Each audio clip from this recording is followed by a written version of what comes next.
आप बताइए कि हम अपनी बात रखने कहीं नहीं जा सकते। सरकार छात्रों से इतना डरती है कि आप देखिए बैरिकेड लगा रखे हैं छात्रों के लिए। क्या अपनी बात उठाना लोकतंत्र में गलत है? हम लोकतंत्र में बात भी नहीं रख सकते? माननीय शिक्षा मंत्री के घर के बाहर बैरिकेडिंग, प्रधानमंत्री के पास जा नहीं सकते हो, कहाँ बात रखोगे? यूपी में तो आप देखिए कि अगर आप बात रखने की कोशिश करते हो तो घर तोड़ दिए जाते हैं। आपको इतना डराया जाता है यूपी में।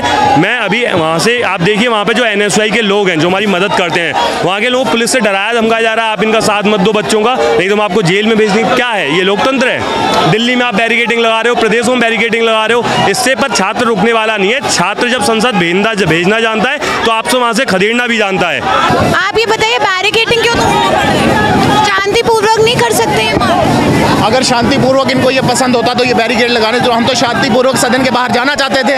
ये बैरिकेड लगा के हमारी आस्था को ठेस पहुंचाएगी। हम तो जाना चाहते हैं अभी भी। हमारे जो विश्वास है इस देश में, इस देश के संविधान पे जो विश्वास है उसको मानकर हम सीधा शांतिपूर्वक जाना चाहते हैं। गांधीवादी तरीके से हम जो है, हमने वहाँ पे जो है एक प्रोटेस्ट ऑर्गेनाइज किया, गांधीवादी तरीके से हम जा रहे हैं। लेकिन इतने बड़े बैरिकेड आप देखिए, ये इस देश के छात्र हैं जो सदन की तरफ जाना चाहते हैं, जिनको रोका जा रहा है। ये टेररिस्ट आपको ये आतंकवादी दिख रहे हैं। ये राजनीति तो लग रही है एक तरीके से। किस तरीके से राजनीति? आप मुझे बताइए, आपको कैसे राजनीति लग रही है? अभी जब मैं अंदर प्रोटेस्ट को कर रही थी, सुन रही थी, तो सब कहते वरुण चौधरी जिंदाबाद। आपको नहीं लगता ये छात्रों का मुद्दा है इसमें? आप मुझे एक बात बताइए, अगर एक बंदा अपनी अध्यक्षता में इतने सारे लोगों को इकट्ठा कर सकता है, इस देश के जरूरी मुद्दों पे बात करता है, तो अगर उसको जिंदाबाद बोल दिया तो इसमें क्या गुनाह कर दिया? गुनाह नहीं हो गया, लेकिन एक सवाल ये उठ रहा है जो लोगों के मन में कि ये राजनीति का ये लोगों के मन में नहीं है, गोदी मीडिया के मन में है। लोगों के मन में नहीं है ये सवाल, गोदी मीडिया के मन में है। गोदी मीडिया के मन में, लेकिन यहाँ तो सारे लोग इस चीज को उसी तरीके से दिखा रहे हैं जो कवर, मतलब जो एक्चुअली हो रहा है। एक्चुअली क्या हो रहा है? एक्चुअली इस देश में घोटाले हो रहे हैं। एक्चुअली क्या हो रहा है? सिक्योरिटी के साथ खेला जा रहा है। एक्चुअली क्या हो रहा है?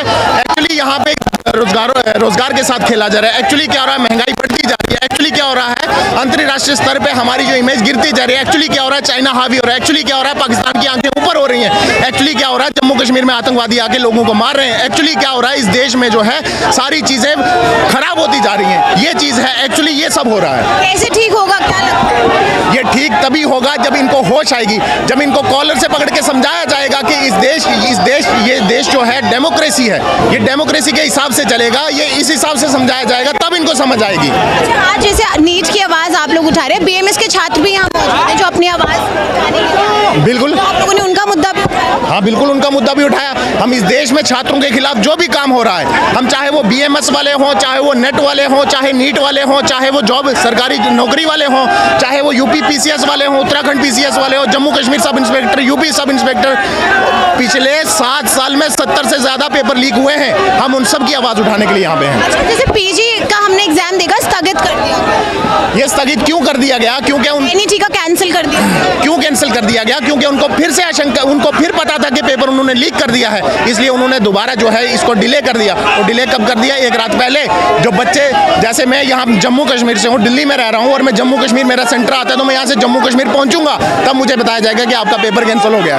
किस तरह से ये जो घोटालेबाजी है, इस देश के छात्रों के भविष्य के साथ खेला जा रहा है, ये गलत है और इसका हम कड़ा विरोध करते हैं। इसीलिए हम यहाँ से लेकर संसद का घेराव करने जा रहे हैं। पहुँच पाएंगे संसद तक? देखिए, हम संसद तक पहुँच पाएंगे, लेकिन उन्होंने जो आगे आतंकवादी समझ के बड़े बड़े लोग खड़े किए हुए हैं। इस देश की पुलिस का जो गलत यूज किया जा रहा है, छात्रों के खिलाफ बंदूकें, आंसू गैस के गोले और ये चीजें लेके खड़ा कर दिया। अगर वो हम तो कोशिश करेंगे पूरी जाने की, अगर पहुंच पाएंगे तो हमारी तो जिद है कि हम वहां तक पहुंच के रहेंगे। अच्छा, जैसे दिल्ली में पानी की कमी और देखा गया था वाटर कैनन चलाए गए। देखिए, ये तो आप उस देश में रह रहे हैं जहां पानी की शॉर्टेज के लिए लोग प्रोटेस्ट करेंगे और उनके ऊपर वाटर कैनन का यूज किया जाएगा। अगर वही वाटर कैनन का पानी जो है उनके घर पहुंचा दिया होता तो आज लोग वो प्रोटेस्ट नहीं करते।